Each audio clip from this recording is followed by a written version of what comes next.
Bismillahirrahmanirrahim. Assalamu alaikum. My name is Zidane Hamid and I'm 8 years old. And today I'm gonna do a book review. And now I'm telling about one of the most famous children novels authors. And that is Roald Dahl. And he was born in 1913 and he died in 1990. So he has written some very great books. And I'm gonna review that Charlie and the Chocolate Factory. 2 movies have been made on it. You see, there are many other books of Roald Dahl, which is The Twins, Boy, James and the Giant Peach, Danny, the Champion of the World, and the BFG, and lots of other books as well. So let me first review Charlie and the Chocolate Factory. Then we go on other books, some other video, inshallah. Now, let's start. Now, this is about a very poor boy, Charlie Buckets, and he lives with his grandparents, and there are at least 190. And now, see, their father, Charlie's father, is a toothpaste capper, and he doesn't earn decent wages by those jobs. It's very boring, but still they eat thinner meals, cabbage soup for every day and supper.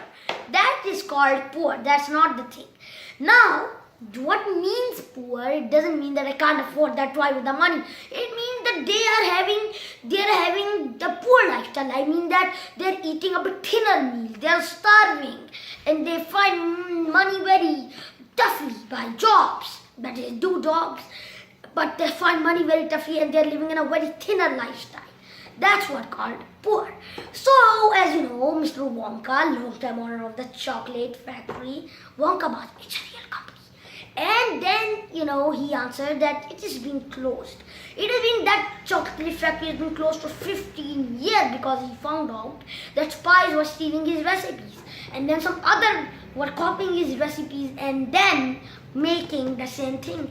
But that's why, let me tell you a funny story. The story of, that Indian prince. What's his name? Prince Pondicherry. Yeah. I mean, Mr. Wonka went to India and he built a, chocolate Taj Mahal. And then the cement was chocolate, the paint was chocolate, the throne was chocolate. Even the statues were chocolate. And then Mr. Wonka said, "The sun will boil. You eat your chocolate." Palace. But the king, Prince Pondicherry, said, "No, I will not eat it. I intend to live in it." Now then, very soon, there come a hot boiling day with the sun and the whole palace was melted. And Mr. Wonka couldn't build another one because, secret spies. So he said to his audience, "I'm closing my chocolate factory forever." And then all the workers gone. He went inside, never to be seen again. But still, after 15 years, he still announced that I'm opening my... Not opening it. He's sending children by golden tickets. And by golden tickets, I mean, it's a lucky draw. A lucky draw. Okay, you got it, what is a lucky draw? So that means, and the problem is, there's only 5 of them. 5 children can go inside, cooperating with 2 parents. In the movie, there's 1. Okay, so then, Okay. Augustus Gloop, the greedy fat, the Nicomachean finds this, and he eats all the day, and that's what his mother said. And I'm now personally saying, he eats so much that he will find a golden ticket. He might find all of them. Quote me on that. Give a quote. Anyway, he doesn't find 5. He finds 1. So then there's another girl, Veruca Salt, the little brute who is spoiled by her parents because everything she wants, they're giving. 6 parakeets and 2 ponies and 5 hamsters and, 1 silly-old hamster, 2 ponies and 5 cats she has. And then now she's saying, "Daddy, I bought a squirrel." Then, "Daddy, I bought a glass elevator." So she's, you can say, greedy. She's greedy and she takes everything, and that's how her parents spoil her. And then there's Violet Beauregard, the gumshoe. And when Mr. Wonka says that you don't eat this gum, it's not right. The formula is not right. She says, "I'm not afraid of anything, let me take it." And then she swells up into a blueberry. And then they dejuice her. They dejuice, D-E-G-U-C-E. D juicer, and then she squeezed like a pimple is squeezed. And that's not the end of her. She's all purple after that. And then there's Mike TV. Oh, Mike TV. Who sees? Okay. Here's a good thing. Remember, Mike TV. He sees TV. That means it clogs and clutters up the mind, makes a child so dull and blind he can no longer understand the fantasy of fairyland. He only sees, he doesn't think. So that's his case. But there's something to discuss. But before I discuss, let me show you a song that why Mike TV is so evil and why TV is so bad in that Mike TV thing. And Mike TV is affected by that because if Rasta sets it in the head and makes it kills imagination, then clogs and clouders up the mind, it makes us also dull and blind. He no longer understand the fantasy of fairyland. His brain becomes a soft and cheese. His power of thinking rust and cheese. He cannot think, he only sees. Okay. Now, everybody gets eliminated except Charlie, and then he gets in it, and then he gets the chocolate factory. But in the movie of 2005, they showed that there's a little fight with Mr. Wonka and Charlie because they're not letting his parents come to the factory, and you know what happens at the last. It's really a good movie.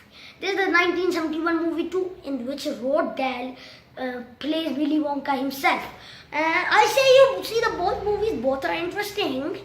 Okay, and he even introduces, the Oompa Loompas. And when he says that in front of Charlie's parents and grandparents, then one of the grandparents whispers, "What are the Oompa Loompas?" Actually, they're small people, dwarfs, I can say. A whole tribe of dwarfs who love chocolate. So, now, where was I? Now, here we are. Now, Mr. Wonka was inviting these two of every parents. Grandpa Joe was a worker, so he came and accompanied Charlie because he knew it. But all the two parents, he didn't come them for supervised. It showed that the parents even spoiled those children. It even showed that. So maybe children are the ones not to be blamed. Parents sometimes spoil their children. So that's why Mr. Wonka tested to see that why they were who spoiled them. Who indeed? So let me say, what is in the end of the song of Veruca Salt?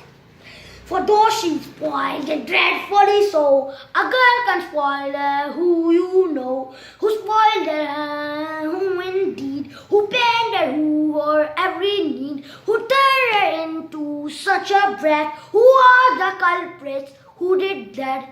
Now this is where we said, dear old mom and loving dad. So that's why we should learn a lesson from this all, that children are not the only ones to be blamed for. Their parents who spoil the children. So that's why Charlie was noble and he wasn't spoiled by his parents. So that's why he wasn't getting, he didn't lose. Mr. Wonka didn't lose Charlie because of his kind behavior. When he listened to everything he said, he listened to the people because the experts, if you listen to the experts, okay, how can I put it? Yes. Let's see, there are 97 people on a plane. And 95 people are saying that you are heading on a ditch, pull up. And 2 people are saying that no, it is just a conspiracy. Who will you believe? The 95 people or the 2 people? Of course the 95 people. So they were trying to listen to the experts because they know what is wrong and what is right. But when Violet Beauregard was told, she didn't. She was arrogant. So that's why she turned up and ended up being a blueberry. But not for long. So that's, and like Augustus Gloop, he was licking the chocolate. Mr. Walker said, don't do that. He got sucked up the pipe, got thin as a twig. He lost his greenness as well. And then Veruca Salt, she tried to get the nuts. Then the squirrels, and then she went into the garbage chute. And my TV was the most arrogant of all. He just went into that teleporter and then he became small. And then they put him through that gum stripping taffy puller, and he was, thin as a wire. And then, that was because of his TV set. And, they were like, that's, and what it was like that. And Mr. TV said, no, I have enough. I'm going to throw this TV set out. I have another TV set. And my TV, little my TV, shrinked out, was saying, "No, I want to watch TV! I want to watch